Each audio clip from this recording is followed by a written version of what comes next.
నమస్తే, welcome to Sakshi business. This is Shahida. గత 2 రోజులుగా భారీగా తగ్గిన బంగారం ఇవాళ సడన్ షాక్ ఇచ్చింది. గత 2 రోజుల్లో 3,000కు పైగా తగ్గిన గోల్డ్ రేట్స్ ఇవాళ స్వల్పంగా పెరిగాయి. ఈ క్రమంలో ఏప్రిల్ 28న హైదరాబాద్ మార్కెట్లో 24 క్యారెట్ల బంగారం 10 గ్రాములకు 440 పెరిగి 1,51,370 వద్ద ట్రేడ్ అవుతుంది.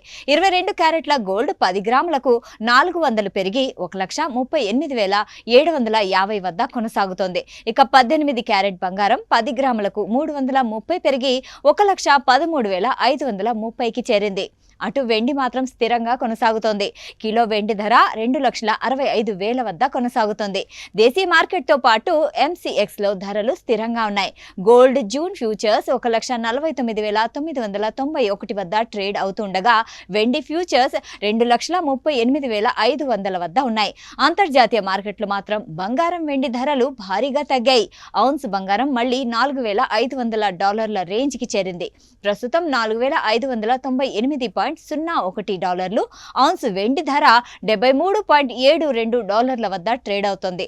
గతంలో ఉన్న గరిష్ట ధరలతో పోలిస్తే ఇప్పుడు బంగారం వెండి ధరలు గణనీయంగా తగ్గాయి. జనవరి 29న 24 క్యారెట్ల బంగారం 1,78,850 ఉండగా ఇప్పుడు 1,51,370గా ఉంది.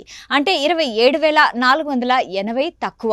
22 క్యారెట్ బంగారం అప్పట్లో 1,63,950 ఉండగా ఇప్పుడు 1,38,750గా ఉంది. అంటే 25,200 తక్కువ. అలాగే వెండి ధరలు కూడా ఆల్ టైమ్ హై నుంచి బాగా పడిపోయాయి. జనవరి 29న కిలో వెండి 4,25,000 ఉండగా ఇప్పుడు 2,65,000కి చేరి సుమారు 1,60,000కు తగ్గింది. సాక్షి టీవీ ప్రసారాలను నిలిపివేయటం చట్టరీత్యా నేరం. సాక్షి టీవీ ప్రసారాల కోసం మీ స్థానిక కేబుల్ ఆపరేటర్ను వెంటనే సంప్రదించండి. DTHలో ఇంటర్నెట్లో కూడా సాక్షి టీవీ ప్రసారాలను వీక్షించవచ్చు.